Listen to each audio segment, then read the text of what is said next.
Nawa po ako kay Hontiveros kasi after po ng meeting ng mga Dilawan at Kakamping, sama-sama sila ron, si Leni Robredo, sila Laila de Lima, kasama sila Butch Abad, sila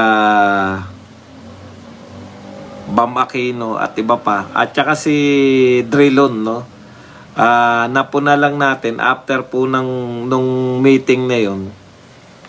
Mukhang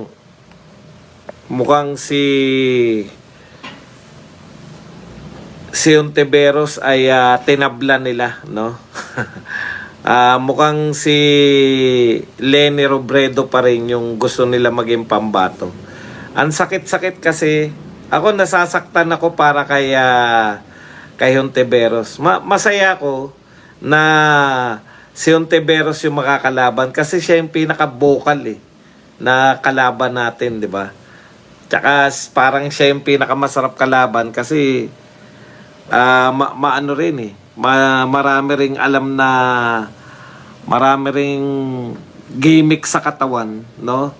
Tapos palaban, gustong-gusto natin. Kaya lang kung susuriin nyo, hindi rin kayo magtataka kung bakit yung mga Dilawan at Kakamping mukhang kay ano pa rin, kay Leni Robredo pa rin, na parang siya yung pinaka-winnable. Kasi kahit na anong project talaga ni Hontiveros, real talk po tayo, wala talaga wala kang aasahan.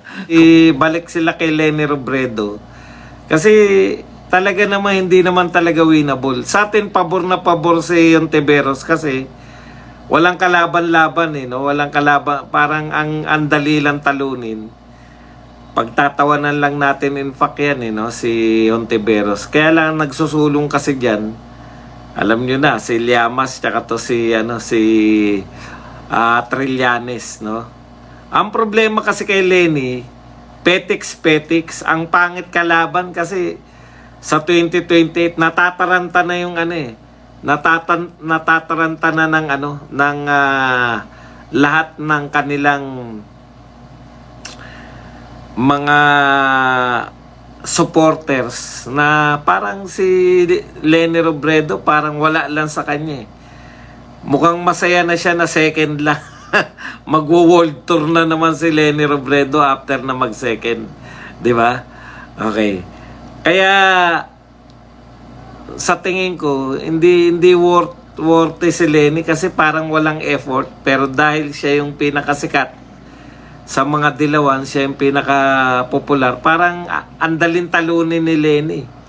Si Hontiveros din madali din talunin, kaya lang ang maganda kay Hontiveros, lalaban 'di ba? Lumalaban siya. Ngayon parang pasok na si kaya pala kaya kahapon sabi ni Hontiveros, open naman daw siya kahit vice president. Ang pangit mo na. Halatang-halata ka naman na bumigay ka kagad kay Leni Robredo. Anyways, mukhang si Leni Robredo po yung natin. About politics, Duterte daw sila. Ayan. Mukhang si Leni Robredo pa rin ang makakalaban natin mula sa mga Dilawan. Siyempre, nag-expect din tayo kasi nagpakita na not juicy. Nagpakita na po si Martin Romualdez. Nung alam nyo na kung bakit, no? Nagpakita ngayon yung timing. Sabi nga ni Pulong, very timing yung pagpapakita nito ni Martin Romualdez na pinag-uusapan na yung impeachment kay BP Sara. So alam nyo na yung kagustuhan niya, no?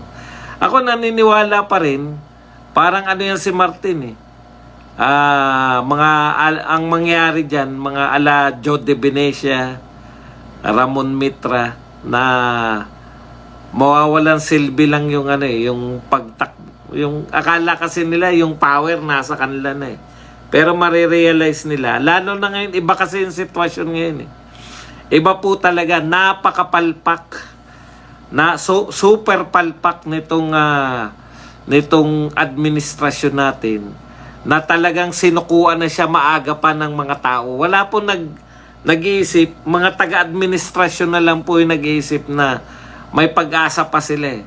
Sinukuan na yan eh, lahat. Kaya ang focus lang nila, at all costs, dapat mawala sa landas nila si Sara Duterte.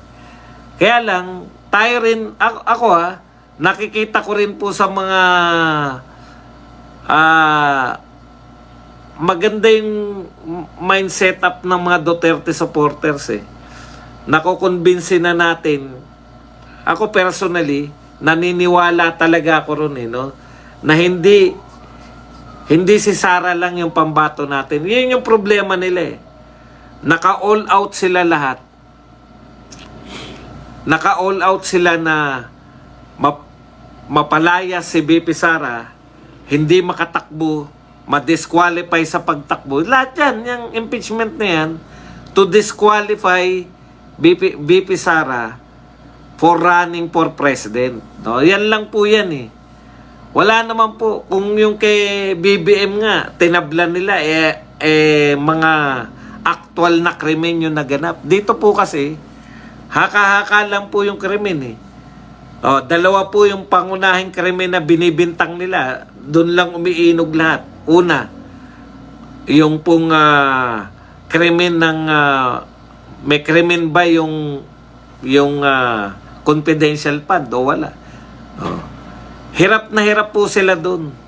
Ang pinanghahawakan lang po nila doon sa confidential fund, Mary Grace Piatos. Okay, matagal na natin na-debunk yan eh. Ipakalat nyo po na kung totoong ito teorya natin eh. Kung totoong magnanakaw si BP Sara as Vice President, bakit nakatutok lang siya sa maliliit na nakaw? Ang mga magnanakaw po, lalo na mas malaki po yung posisyon nyo sa gobyerno, mas naghahangad po yan na mas malaking hatian, di ba? Kaya nga, yan yung mga tampuhan dyan eh. Di ba, naririnig natin yan na nagsimula silang tablahin si Saldico kasi mukhang mas malaki na pupunta kay Saldi kaysa dito sa mga dapat mapuntahan ng malaki.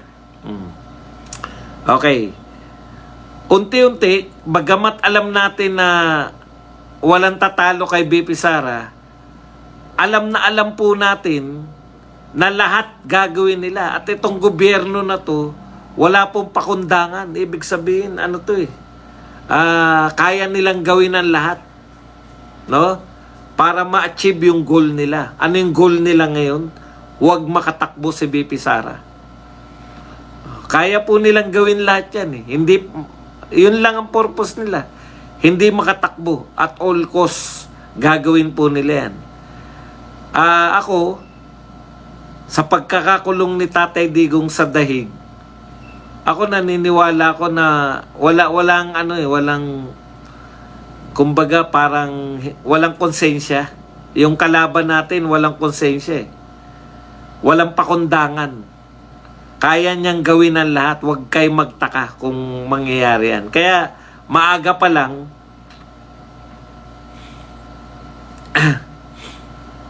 maaga pa. Hindi po yung nakabatay siya sa impeachment kaya magnanakaw. Ang magnanakaw po, parang ang pagnanakaw addiction eh. Parang addiction po, di ba? Hindi mo mapipigilan yung taong na isang addict na tumira. Hindi mo pwedeng sabihin na ako, mataas na tungkulin ko, titigil na ako. Addict po yan eh. Kinakailangan yan talagang yung prevention, clinical intervention na po yan pag matagal ng addict. Hindi na po obra yung willpower lang. Kunwari, nanalo ka nga dahil addict. Ganon din po yung pagnanakaw. Parang addiction po yan eh. Kung ang isang taong magnanakaw, na po yan, yung second nature niya na. So, hindi po maghangad ng maliliit. Kung mataas po ang posisyon nyo, hindi po maghangad ng maliliit yan. Kaya nga, imposible yung sinasabi nila na magnanakaw si BP Sara. Pero ang pinili niyang mga nakawin, mga maliliit na bagay lang. Ang pinili niya yung magkaroon ng yung sa Kay Mary Grace Piatos lang. Ganun ba? Imposible. Imposible po talaga. Hindi po ganyan, hindi po yan normal na gawain ng isang magnanakaw yung ginagawa ni BP Sara. Tapos yung magnanakaw pong politiko, nakikita po natin inilalabas at inilalabas po nila Talaga, anong gagawin mo dyan sa yaman mo? Ipapaamag mo yung pera mo? Pag marami kang pera, ang tendency mo, bumili ng mansyon, Forbes Park yan po Wala po nun si BP Sara Bumili ng mga mamahaling jet, bumili ng mga yate. Mag-splurge ka Kasi bakit ka pa magnanakaw kung wala rin lang? Kung, 'di ba? Yung mga binabato nila na kaya ba ni BP Sara na mag-hire ng mga katulad ni Kaufman, wag nyo na pong problemahin yun. Anong gusto nyo? Wag mag-hire? Parang ganito yan Pag may sakit ba yung anak mo, sasabihin mo, kaya ba natin to magdoktor? O pagalingin na lang natin yung anak natin mag-albularyo? Para saan pa yung mga naghahanap buhay ka pa? Di ba? Para saan pa yan kung hindi mo kaya? Kahit wala kang pera ngayon, ganito lang logic ko dyan Sa tingin ba ninyo, walang kakayahan yung mga Duterte na talagang kumuha ng magaling na abogado? Wala na kayong pakialam doon kung saan nila kinuha yung pambayad dyan. Hindi naman kaso yung mag-hire ka ng magaling na abogado Pati itong mga abogado ngayon sa impeachment, pinoproblema nila. Ang dami nilang pinoproblema Sa totoo lang, hindi nila problemahin kung paano pasisikatin yung gusto nilang mga kandidato. Anyways, balik tayo rito. Tahasan na po sinabi ni Laila de Lima.